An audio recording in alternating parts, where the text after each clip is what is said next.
I'm not here to declare that we've won, but I am here to report when the count is finished, we believe we will be the winners. This is an embarrassment to our country. We were getting ready to win this election. Frankly, we did win this election. Now at 11, the tale of two campaigns. Joe Biden preaching patience as he sees a clear path to the White House. President Trump claiming victory and claiming fraud and already filing lawsuits. We begin with an election alert as the vote counting continues. Good evening, I'm Lauren Pastrana. And I'm Elliot Rodriguez. It's been a dizzying day of news with several states still too close to call. Florida is not one of them. President Trump won here comfortably, so this election, the drama is somewhere else. The latest tally of electoral votes has former Vice President Joe Biden at 253 and President Trump has 213.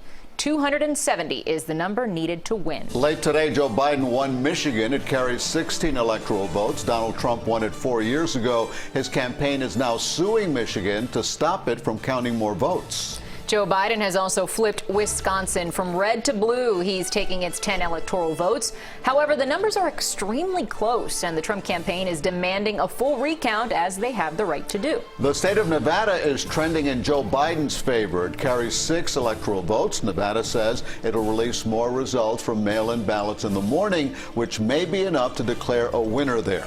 Arizona also looms large. 11 electoral votes are there.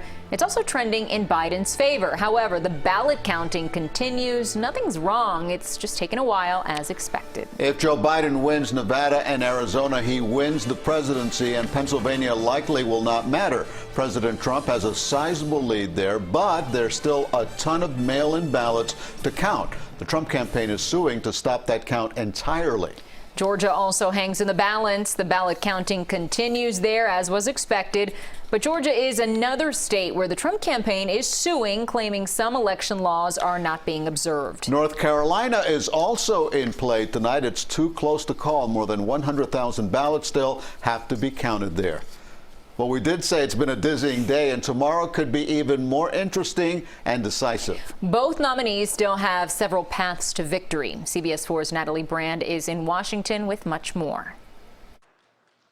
Joe Biden picked up 2 key battleground states Wednesday as CBS News projects him the winner of Michigan and the presumptive winner in Wisconsin. That puts the former vice president within striking distance of the 270 electoral votes needed to win the presidency. I'm not here to declare that we've won, but I am here to report when the count is finished, we believe we will be the winners. According to CBS News, Biden currently leads President Trump by 40 electoral votes, with North Carolina, Pennsylvania, and Georgia still considered toss-ups. Arizona and Nevada are leaning Democratic. President Trump falsely claimed victory overnight and is now mounting legal challenges. His campaign is demanding a recount in Wisconsin and suing to stop the vote count in Georgia, Pennsylvania, and Michigan. In Detroit, supporters of President Trump demanded entry to a ballot processing center to watch the vote count. In Philadelphia, demonstrators called for every vote to be counted.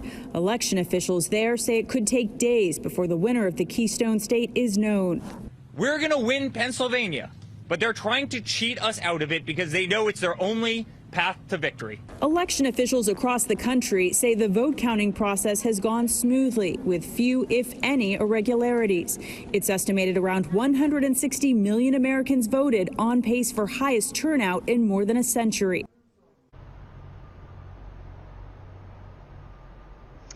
And new numbers out of the battleground state of Georgia show the president's lead there is down to less than 32,000 votes. Counting will continue into the night there. Meanwhile, all eyes also remain on Arizona and Nevada, because if Biden holds his lead there, then that would be enough electoral votes to win the White House without the battleground of Pennsylvania. We're expecting an update from Nevada tomorrow.